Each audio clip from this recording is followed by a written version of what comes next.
A slideshow. Title slide, Implementing HUD's latest minimum energy standards. November 19, 2024.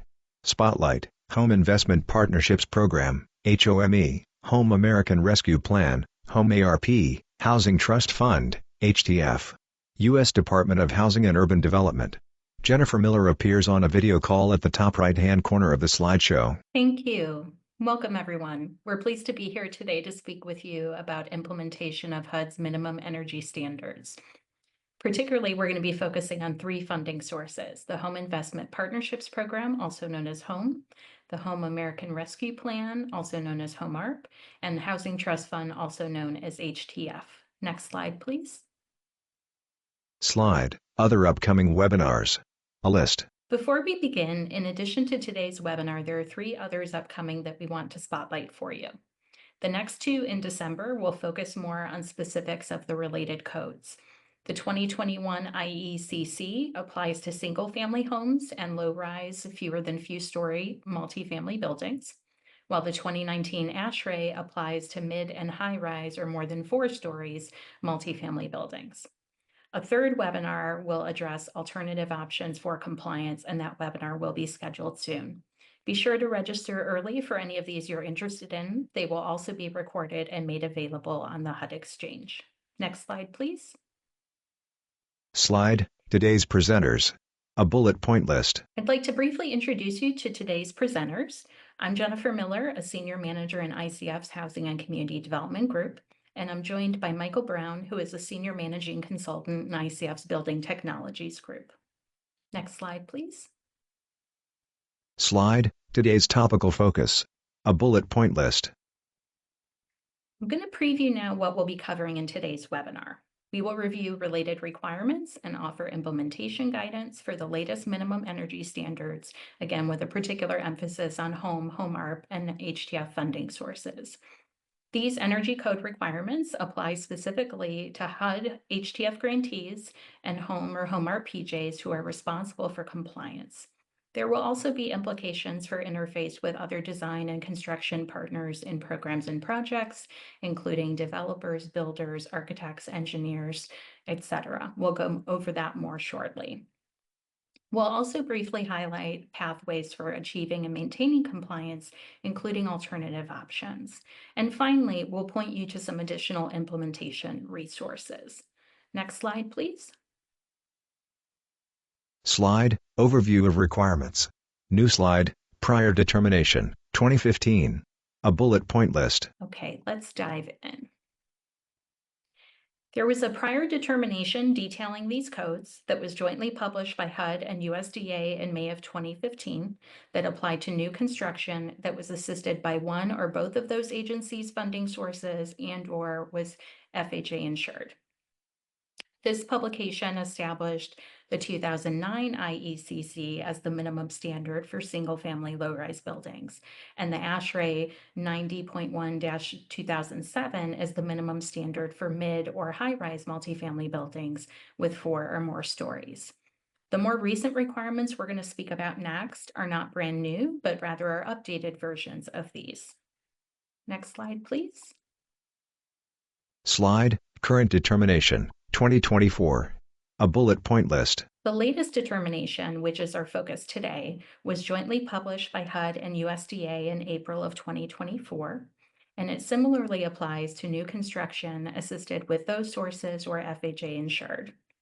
Specifically, it establishes the 2021 IECC as the minimum standard for single-family and low-rise multifamily housing, and the ASHRAE 90.1-2019 as the minimum standard for mid or high-rise multifamily housing of 4 or more stories.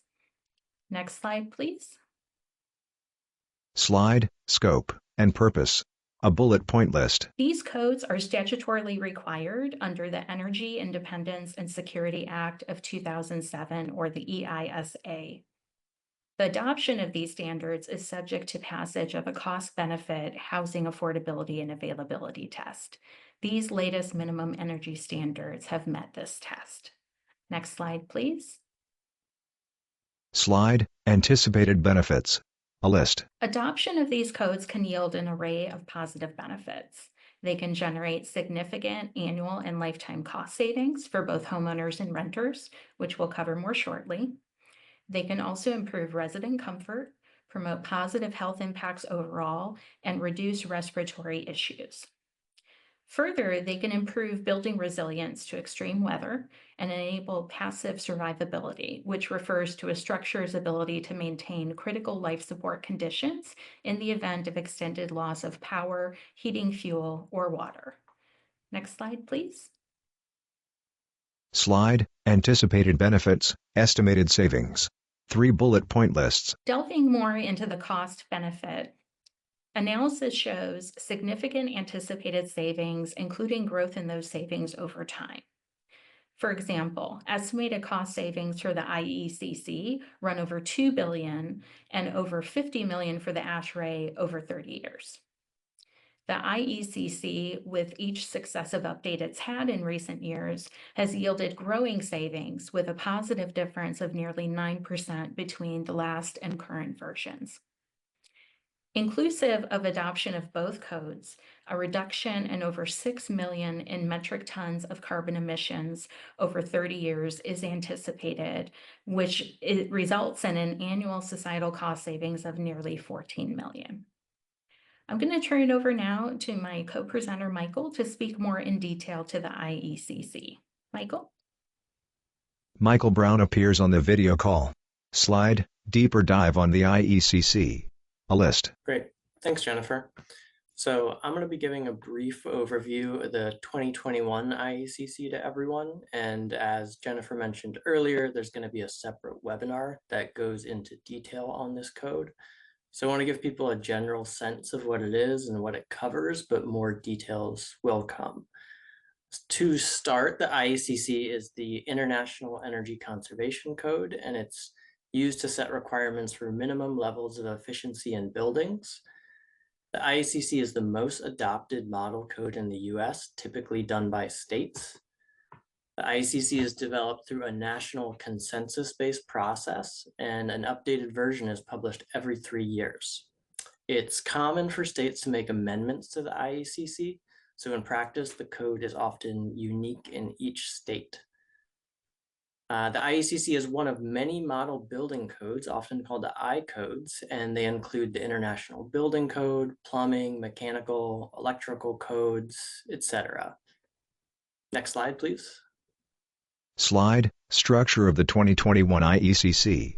2 lists of chapters. All right, the 2021 IECC is divided into a commercial and residential section with similar structures. There are chapters for scope and application, administration and enforcement, definitions, general requirements, and then we have the efficiency chapters, which define how to comply with the energy code and the different pathways you could choose to show efficiency compliance. When discussing codes, it's this chapter, chapter 4 on energy efficiency. That's the main focus. And for the purpose of the 2021 IECC and this webinar, it's the residential chapter that's the focus. And then finally, there are also chapters for existing buildings, reference standards that are mentioned within the code, and then appendices and an index. Next slide, please. Slide, 2021 IECC focus areas. A diagram of a house labeled with the areas of focus, and a bullet point list. Within chapter 4, there are sections that cover different aspects of the buildings that I'd like to highlight just to give a sense of what it covers. First off is the building thermal envelope. So think about insulation in walls, ceilings, and floors. Additionally, it covers window performance and air leakage in and out of the building. The next major section broadly covers systems, so duct systems, including their insulation, how much they leak, hot water systems, mechanical ventilation, and equipment sizing. Finally, the 2021 IECC covers electrical power and lighting systems, so generally this has requirements for efficient lighting and controls. I'll note that household appliances like a refrigerator or dishwasher are not within the scope of the IECC. Generally, minimum levels of efficiency for those are set by DOE appliance standards. Next slide, please. Slide, 2021 IECC residential compliance, 4 pathway options. 4 text boxes containing the options. All right, on to compliance. So regarding compliance, there are multiple ways to show compliance within the 2021 code, so it does offer some flexibility. First is the prescriptive pathway, which generally means you're doing exactly what the code requires without the ability to lessen efficiency in one area in exchange for improving efficiency in another area. Now, in terms of the building envelope, meaning the insulation in the building, there are a few options within the prescriptive path. First is to meet the nominal R value in the code, which is just saying the R value in the envelope simply meets the prescriptive requirements. If code requires R20 insulation in a wall, then that's what you have. So it's very easy to show compliance this way. Next is with the U factor, which gives some flexibility within an assembly, like a wall or ceiling, to calculate equivalent performance to the code level. Finally, the UA approach gives the ability to trade off between assemblies. So maybe you have less wall insulation than code, but more ceiling insulation. With the UA approach, you can show that the overall envelope performance is equivalent. So even within the prescriptive path, there is a little bit of flexibility. The next two paths give more flexibility, the performance path and the ERI path. Both are based on modeling energy use of the whole house to show that it performs at a certain level. These allow more trade-offs between different areas in the home, like trading off less insulation for a better sealed home or vice versa. Finally, there's a path specific to the tropical climates like Hawaii and Puerto Rico, which is more suited to efficient strategies with milder tropical climates. On top of all of these, the 2021 IECC has additional energy efficiency requirements that require homes to improve efficiency on top of these paths. I won't get into the detailed structure of this, but it could be something like installing an efficient hot water heater for the prescriptive path, or showing that the home is 5% better than the required level in the performance path. So there's a lot of information here, but I mainly want to highlight that there is flexibility within the code, and there will be an upcoming webinar that goes into detail on the 2021 IECC. Next slide, please. Slide, 2021 IECC updated requirements. A map of the U.S., with grids showing counties, and several counties highlighted in green or red. A bullet point list. Relative to the 2009 code, the 2021 code makes some major updates. I'll review a few of them at a high level, but don't forget about that upcoming webinar. First is an updated climate zone map based on more recent data from ASHRAE. About 10% of counties are impacted, most of which move to warmer climates, which are shown in red here. Generally, for these counties, the prescriptive code requirements for insulation will be less than what would have been required for their prior climate zones. There are some counties shown as green, which have moved to colder climates, and the opposite would be true for these. Besides the climate zone changes, there are improvements to many areas that the code covers, including the envelope, meaning increased levels of insulation, improved windows, lighting, and mechanical ventilation. Finally, there's the new requirement for additional energy efficiency that layers additional requirements on top of all paths in code. Next slide, please. Slide, energy savings with each code. A bullet point, and a line graph titled Estimated Improvement in Residential and Commercial Energy Codes, 1975 to 2022. As you can see in this chart from DOE, residential codes, which are shown in blue, have made significant improvements in efficiency over the years. Compared to the 2009 IECC, the 2021 code is a significant update, saving 34% in energy costs from the changes I mentioned earlier.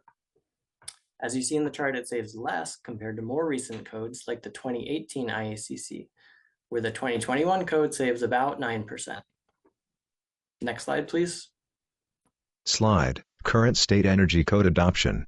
A map of the U.S., with states highlighted in different colors, and a bullet point list. The specific amount of savings the 2021 IECC achieves depend on what code it's compared to.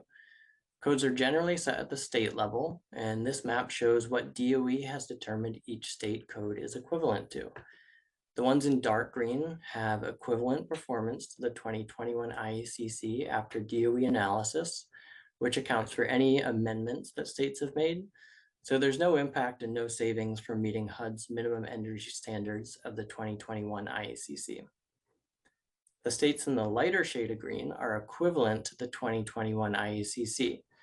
There will be some incremental changes to meet the 2021 code, but not as much as the jump from states in light orange, which are equivalent to the 2009 IECC. Next slide, please. Slide, current state energy code adoption. A bullet point list. I'd like to make a couple more points on codes when looking at this map. First is that states often make amendments to the code, so it's fairly common for states to nominally adopt the 2021 IECC, but then amend it. In my experience, amendments usually reduce the efficiency of the code, such as lowering required insulation levels. And according to DOE analysis, there are currently 7 states that have adopted the 2021 IECC and amended it to be less efficient. And then that amended state code performs somewhere between the 2009 and 2018 IECC.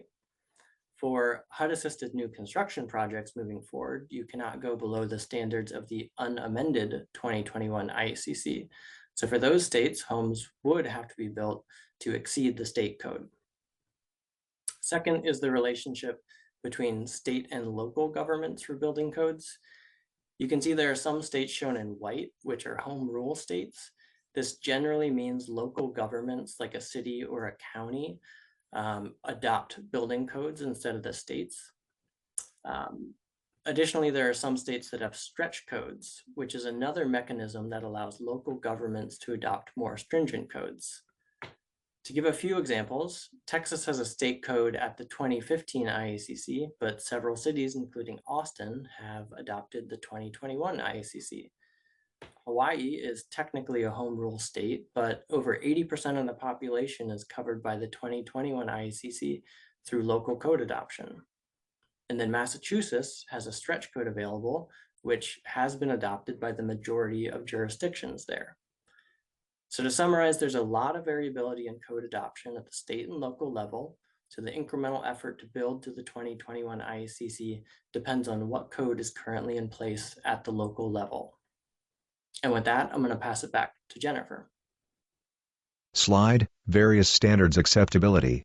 The cover of a report, and a bullet point list. Thank you, Michael. Please note that HUD will accept the latest 2024 IECC as an alternative path to compliance for the 2021 IECC requirement, subject to DOE authorization. Keep in mind, the cost savings possible under the 2024 version exceed earlier versions, which can be a further incentive for adoption. Additionally, HUD will publish an annual list of acceptable alternative compliance paths, such as those available through Energy Star, Zero Energy Ready Homes, and High Performance Building Standards. Next slide, please. Slide, specific implementation for Home Investment Partnerships Program, Home American Rescue Plan, Housing Trust Fund. We're now going to delve into some funding source specific elements of the latest minimum energy standards for home, home ARP, and HTF. Next slide, please. Slide, home ARP, and HTF basics. 3 bullet point lists. For those who aren't familiar or could use a refresher, I'm going to speak briefly about the major components of these 3 programs that we're covering today. Both home and HTF can support the acquisition, construction, and/or rehabilitation of affordable housing. HTF has a specific preference for rental housing with a 90% minimum. States or localities, meaning counties or cities, can receive home funds as a participating jurisdiction or PJ. And states or their designees can receive HTF funds as a grantee. So you'll hear us using both those terms today throughout the remainder of the presentation. While home targets low-income households, HTF focuses on extremely low-income households.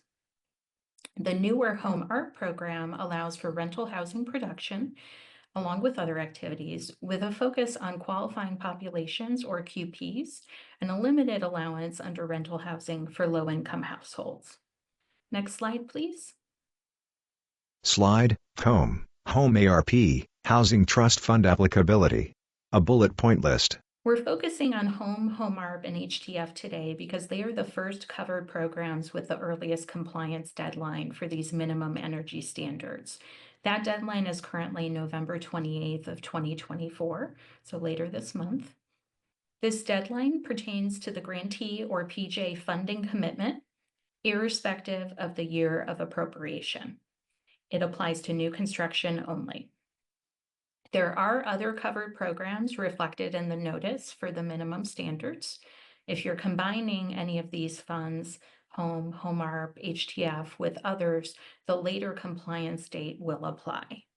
Next slide, please. Slide, compliance dates by program. A table with 3 columns and 7 rows. Column titles, program event that triggers compliance, and final determination, current. You can see here on the screen a chart that's been excerpted from the notice that references some other covered programs and compliance deadlines. Again, you can see in bold there the one for Home and the HTF, which also includes HomeARP, as I mentioned. Please note that HUD's considering a request for an extension to this compliance date to give PJs and grantees some additional time to prepare for this change, and they expect to reach a final decision in the near future on this. Next slide, please. Slide, how do grantees or PJs begin to implement this change? A bullet point list. You're probably wondering at this point, where do you begin to implement these latest standards with your Home, HomeARP, and HTF initiatives? First, you'll need to take stock of the requirements and your current level of implementation. We recommend that you identify current applicable new construction standards, which may be federal, state, and/or local, depending on your jurisdiction and the work that you do. The number and type of these standards can vary widely by grantee or PJ. It may also involve communicating or consulting with some other local agencies that govern new construction.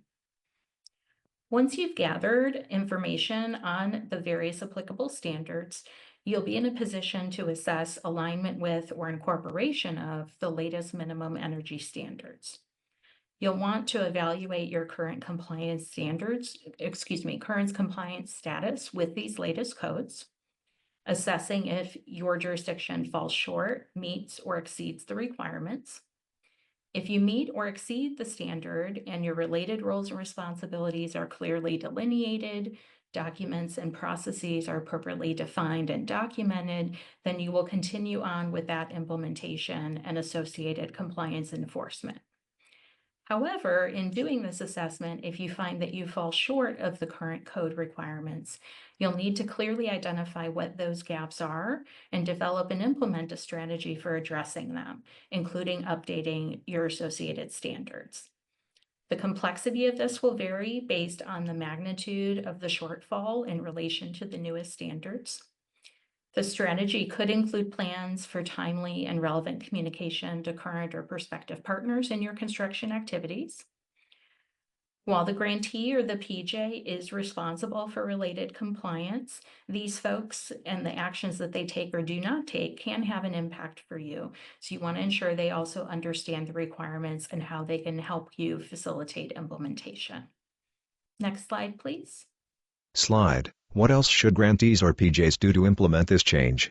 3 text boxes. In addition to updating standards, which can refer to site, neighborhood, building standards, etc., as applicable, you'll need to ensure that your policies and procedures, forms, and written agreement templates also reflect the latest standards as applicable. You'll want to consider updates that are needed for your operational practices and documents for the overall program, as well as specific cross-cutting requirements that might be applicable, such as those around labor, lead, environmental, etc. We suggest you take a look also at your underwriting guidelines and update those as appropriate if you've specified any cost minimums or maximums that might be conflicting with this.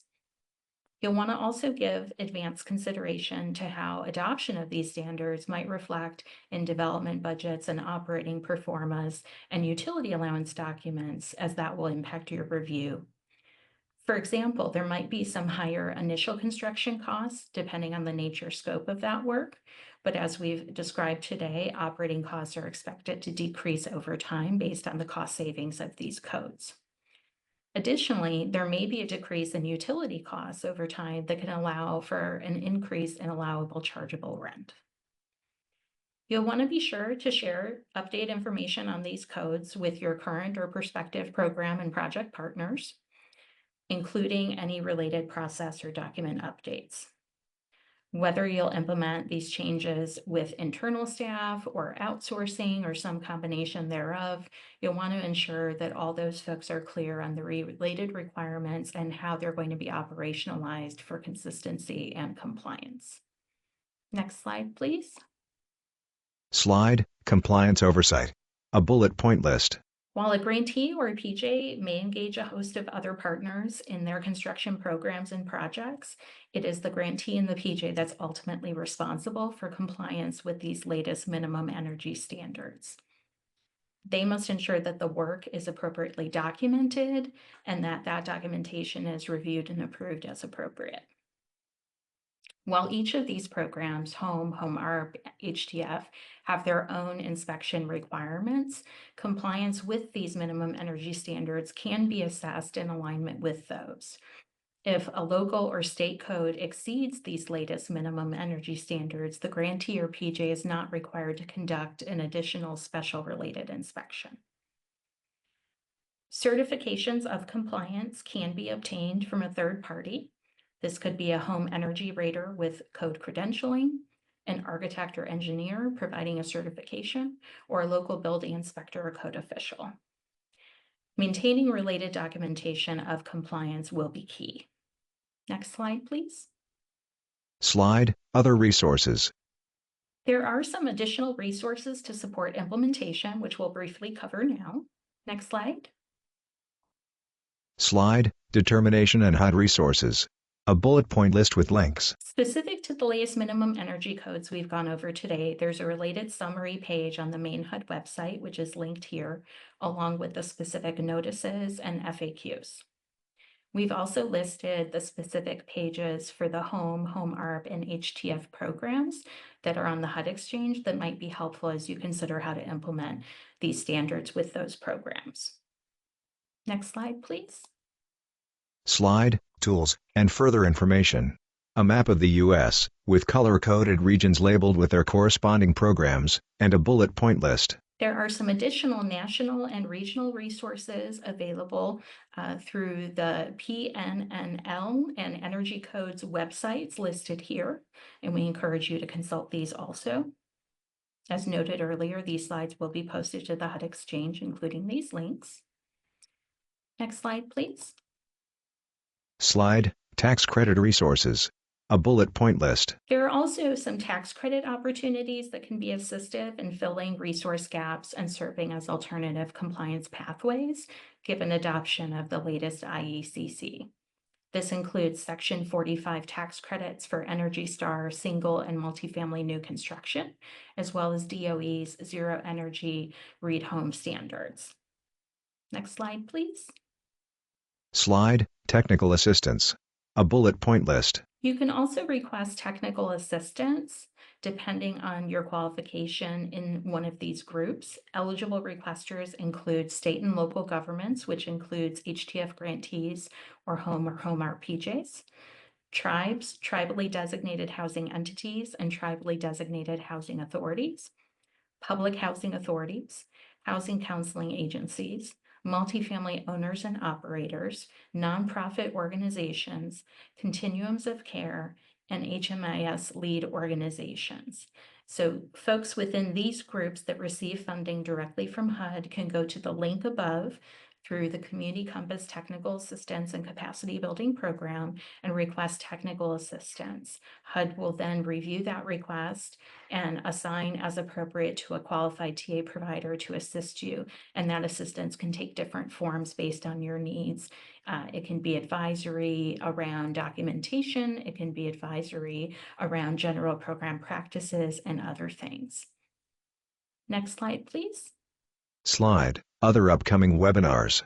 A list. We want to remind again about the upcoming webinars, which are going to provide some additional detail. Again, the IECC, which focuses on single family and low-rise multifamily housing, is coming up on December 3rd. The ASHRAE for mid or high-rise multifamily housing, which is 4 or more stories, is coming up on December 9th.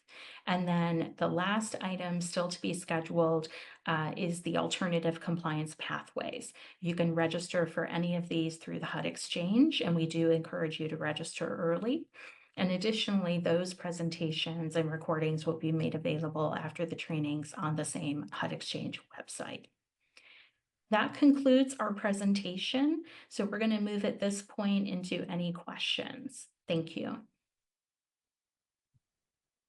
Slide, questions? Hi, this is Catherine at ICF, and I will be your moderator for the question and answer session.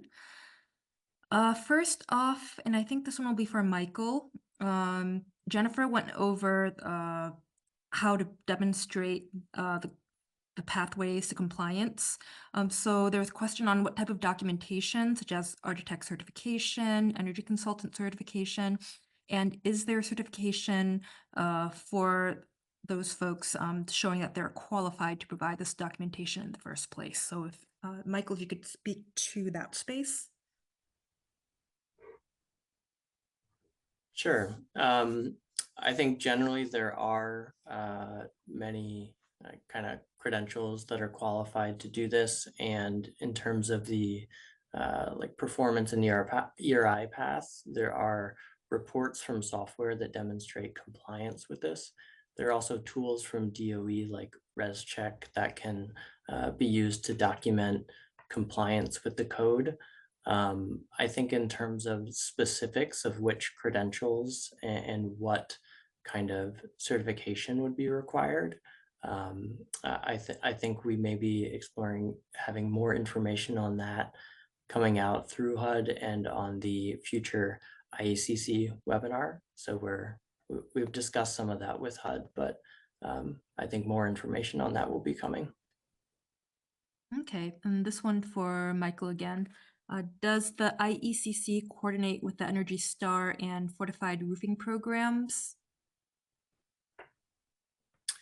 So they are related but separate programs. I would say, for example, Energy Star often references and then goes beyond many IECC requirements. So there's a lot, and similar with the fortified roof program, there's a lot of overlap between them, but they often refer to each other and build off of each other. But I would not say I would say they're distinct but very related programs. And there's not sort of like, they're all run by different organizations as well. And are you aware of any one-pagers or charts showing a comparison of those different programs? Of the specific ones mentioned, there are resources that compare definitely Energy Star and IECC. I'm not quite sure about the fortified roof program. There may be, but I'm not aware of them. And then in terms of HUD and the 2021 code, I know HUD is working on developing some resources to kind of summarize some of the requirements and build out some fact sheets. So we're looking at developing more resources to support that as well. Okay, great. The next question is for Drew at HUD. Does HUD allow for local jurisdiction amendments to the IECC?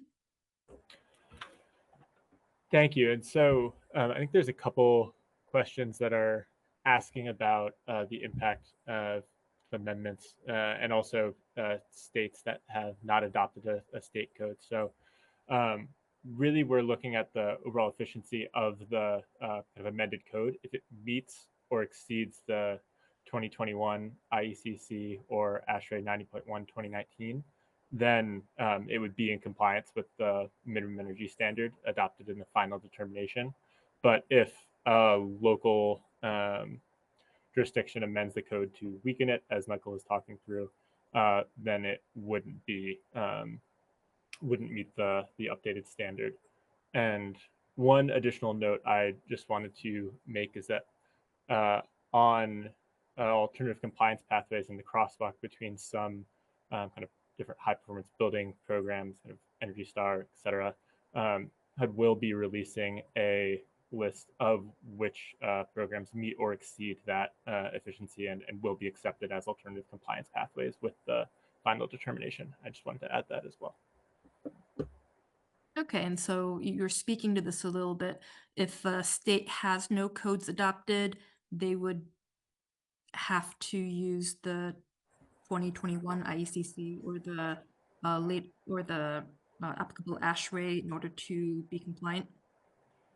Yes, exactly. I mean, as with the previous determination when HUD had adopted the 2009 IECC as the minimum energy standard, that was a kind of programmatic requirement as a result.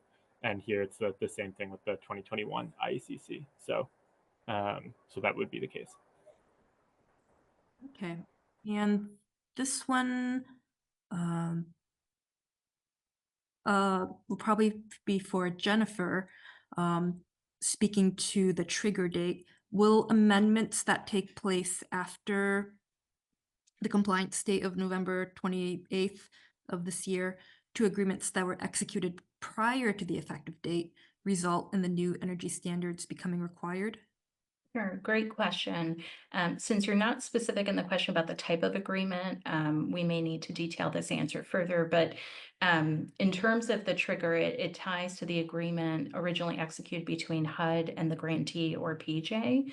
And so if there's an existing agreement in place prior to that, or, as of that effective date, that would be the trigger. So the amendment, whether that triggers something additional or different, might depend on who the agreement parties are and whether that amendment's tying to something that makes the scope materially different. So that's something I think we'll follow up further on in a follow-up to this session. Okay, great, thank you. And this is for Drew. Has there been any discussion about implementing the 2024 IECC? Obviously, we are deep in the implementation for the current final determination. The Department of Energy is in the process of issuing their determination of efficiency of the 2024 standard, and assuming that it does meet or exceed the efficiency of the 2021 standard, it would be accepted as an alternative compliance pathway. So, and say we're kind of not looking to go through the final determination process again at this moment, but if 2024 meets or exceeds the efficiency of the 2021 standard, it would be accepted as an alternative compliance pathway.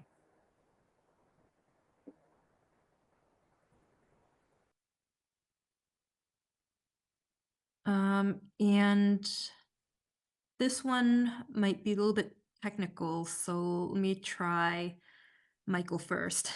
Will the Energy Star multifamily new construction version 1.2 meet or exceed the requirement for the unamended 2021 IECC? I'd like Andrew to confirm this, but the multifamily version 1.2 is developed in response to be more efficient than the 2021 IECC. It's a separate program, so that would need to be explicitly kind of okayed by HUD. So maybe Andrew, you could clarify HUD's stance on Energy Star version 1.2, and then also for Homes version 3.2 as well would be the equivalent. Yes, so we, as alternative compliance pathways, it will be any standard that meets or exceeds the efficiency of the 2021 IECC or ASHRAE 9.1 2019. So we will be releasing that list. I am not going to speak as to which high performance building standards will be accepted right now, because I don't have all the data in front of me, but if it meets or exceeds either of the standards in the final determination, it would be accepted. Okay, and this one, I guess I'll ask Drew. For home new construction, our region is struggling to meet the current maximum per unit subsidies for new construction. With these energy upgrades, will there be an increase in the amounts? I guess the maximum per unit subsidy to offset the cost of these energy upgrades? Thank you. And I would actually defer to the program office on this. I don't know if Caitlin or Rhiannon are able to answer this. I can speak on that. Hi, this is Caitlin Renner from with the program office, the Office of Affordable Housing Programs. So the subsidy limits are based on statutory requirements and cannot be increased based on the cost of the specific cost of constructing housing due to energy standards. But I think the other experts here on the codes could speak to the increased costs associated with this, which may not be as significant as you think.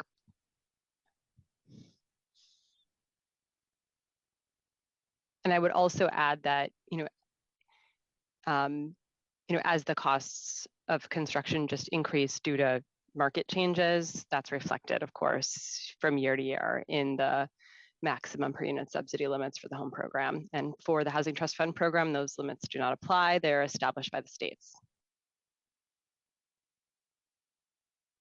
Okay, Drew or Michael, anything to add on the per unit costs of construction meeting these codes?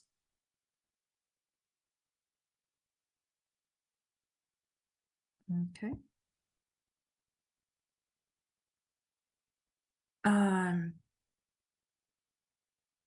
Let's see.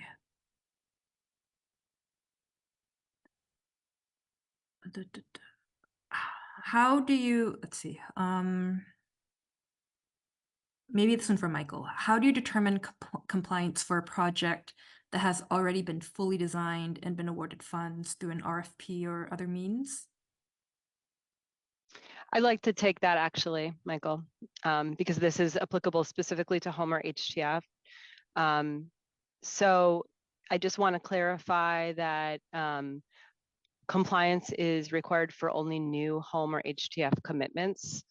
So that's an executed written agreement providing the home or HTF funds to the project.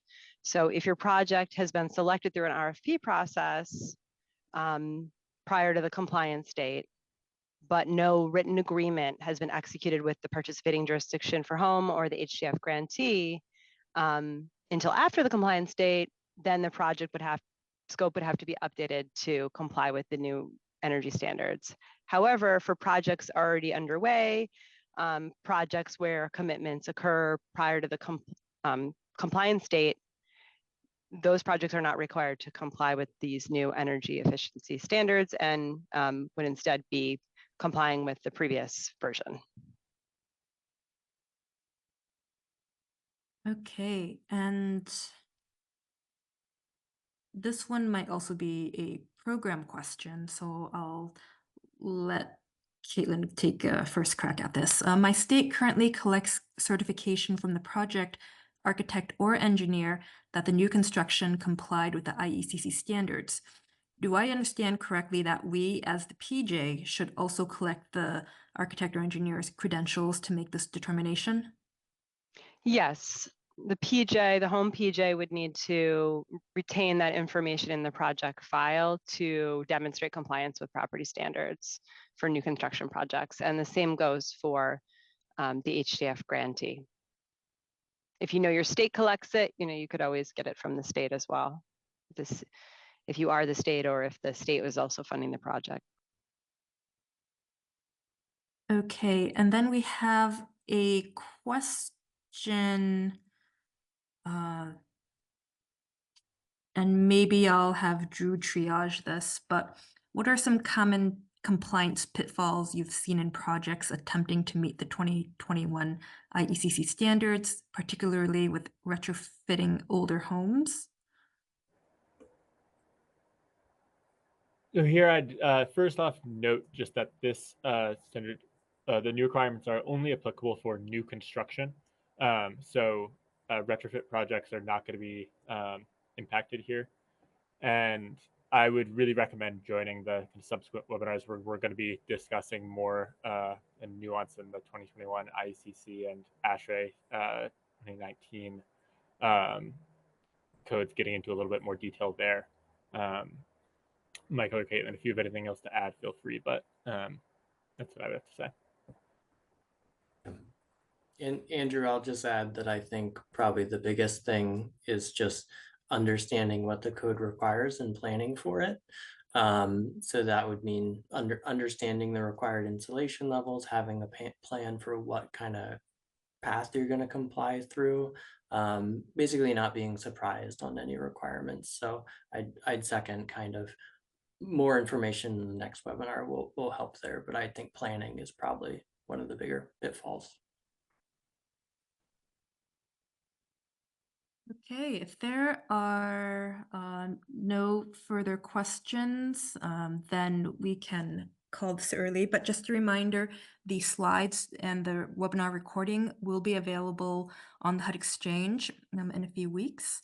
There are 2 additional webinars that are scheduled for December, specifically on the codes, the 2021 IECC and the ASHRAE 2019. And then there will be another webinar on alternative compliance pathways.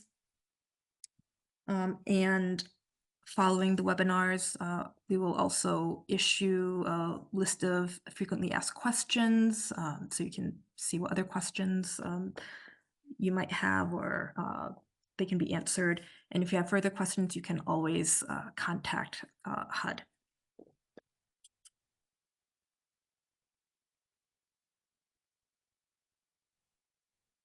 And if there are no new questions, then have a good afternoon, everyone. Thank you, everyone. Thank you.